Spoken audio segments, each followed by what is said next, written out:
Welcome student to the part 3 of the second chapter, that is geographic grid. Today we will be dealing with the lines of longitude.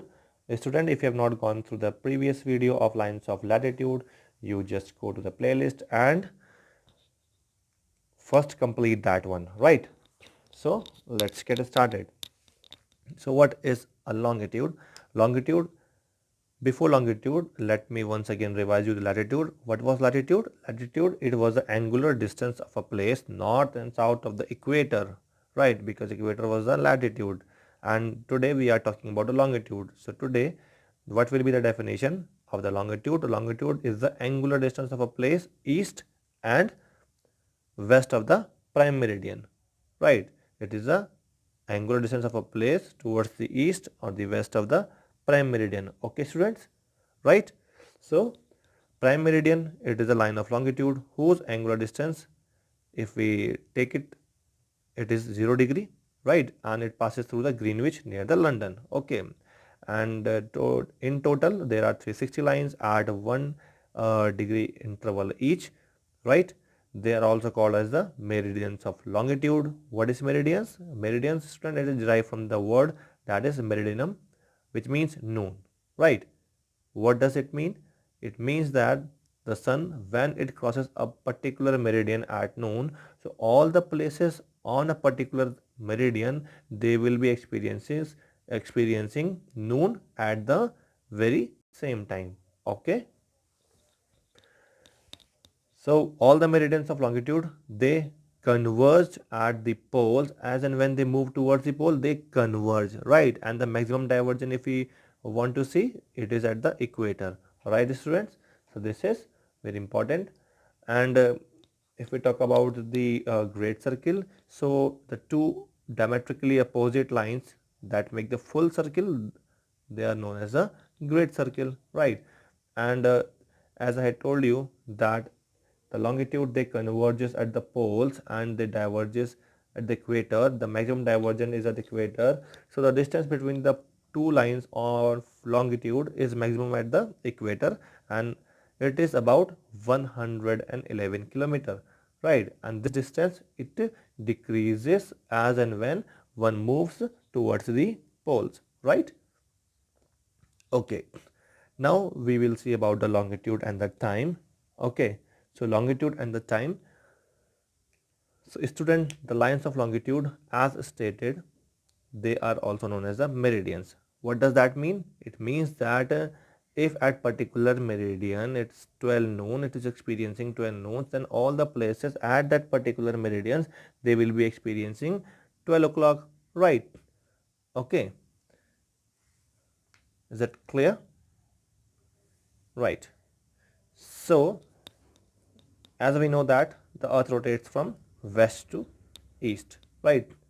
And as the sun rises in the east, so to let you know, while moving toward the eastward, the time adds, right? And while moving toward the west, it subtracts, right? Which means that for every one degree longitude toward the east, 4 minutes they are to be added, and with every 1 degree longitude toward the west, 4 minutes are to be subtracted, right? So it is EGA, that means east gain add, and WLS west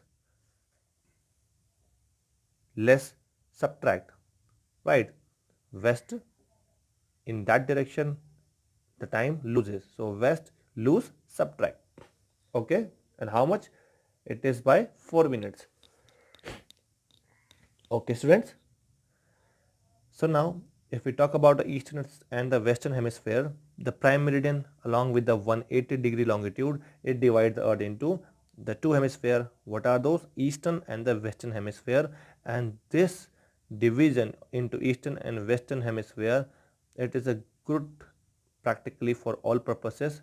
Likewise for opposite lines, it can also divide the earth into two equal hemispheres, right? Okay, next is local time. So what is local time? Local time, local time of a place is, it is obtained when the sun is overhead at that particular longitude, right? So local time of a place, it is obtained by the overhead sun at that particular longitude in the noon, right? So as we know that for each and every longitude, it adds and it loses by 4 minutes of time, right? So every place will have the different longitude, as every place, different places are situated on a different longitude. So every place will have its own local time, right? Because local time, it depends on the sun at which time, that means when the sun is overhead at that particular longitude. So it will be different for all the different longitudes, right? So this is why every place at different longitude, they will have its own local time, right? Next is time zones of the earth and the standard time. So student, for overcoming the confusion while separating the time zones, so the earth has been divided into 24 time zones, and that is as per the number of hours in a day, right? So each zone, it covers 15-degree longitude, right? Because in a circle there are 360 degrees, okay, and the earth completes it in 24 hours. So 360 divided by 24, that is 15 degree, right? That is 15. So the time for the whole zone, it is determined on the basis of the central meridian of that particular place. Okay, right students? Okay. Now next is the standard time. So what is the standard time? Standard time, it is the uniform time based on the central meridian. It is known as the standard time. Okay, the time that is based on the central meridian, it is the standard time. And standard time, it must always be divisible by 7.5, right? Why? So as the time could be reckoned by a unit of half an hour, right? Because in 1 hour the earth covers 15 degree, right? So in half an hour it will cover 7.5 degree. Okay, right? Now next is Greenwich Mean Time. So student, while fixing the time zones, the time at Greenwich, that is a 0-degree longitude, it was being selected as a green, that was selected as the mean time, right? Average of all.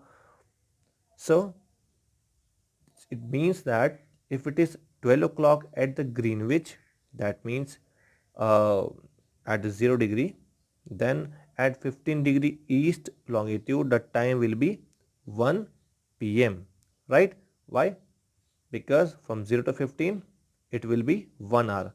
Okay, because the earth will cover 15 degree in 1 hour. So that means it will have 1 p.m. And at the 30-degree east longitude, the time will be 2 p.m. Right? This is how the time will increase with the increase in the longitude. Okay. The time that was being fixed with reference to the Greenwich, that is known as the Greenwich Mean Time. Right? Simple as that. The time that is fixed with reference to the Greenwich, okay, and it is called the Greenwich time. That is the Greenwich Mean Time. Right? So the next is Indian Standard Time. So what is Indian Standard Time? Listen, in our country, 82.5 degree east, the central meridian, it is our central meridian, okay, and it passes through Mirzapur, that is near the Allahabad, right? Currently it is Prayagraj. So it is known as the standard meridian of India, okay, right? So next is international dateline. So students, what is international dateline? The line of longitude, that is 180 degree. It is one and the same for the east if we move and for the west of the prime meridian if we move, since it is opposite to the Greenwich meridian, right? So it causes a time difference of about a whole full day, right? So when crossing this date line from west to east, a day is deducted, right? From west to east, a day is deducted, or the time it is being fixed backward by 1 day. And while crossing the international date line from east to west, a day is being added. Okay, student, a day is being added ahead. Okay. Now next is great circle and small circle. So what are great circle and small circle? A great circle is a circle that is drawn on the sphere, right? Okay, and here the sphere is the earth. So it has a radius equal to the radius of the sphere, that is the earth, right? And its center is also the center of the sphere. Okay.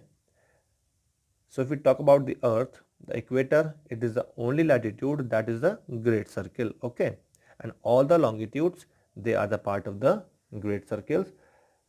And the circles that do not passes through the center of the earth, they are the small circle, and which passes, they are the great circle. Okay. And all the parallels of latitude other than the equator, they are the small circle. Likewise, I have told you, other than the equator, it is the great circle, and other than that, it is the small circle.